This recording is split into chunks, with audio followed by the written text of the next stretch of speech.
41 anyos na alahero sa Dagupan City nasawi dahil sa leptospirosis. May ulat si King Guevara.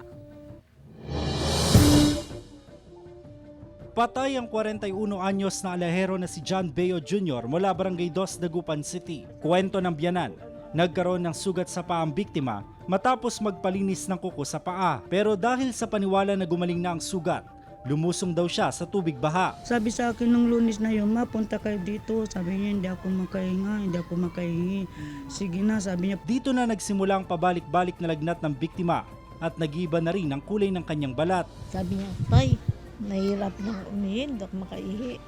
Tapos pinawisan siya ng maraming pawis.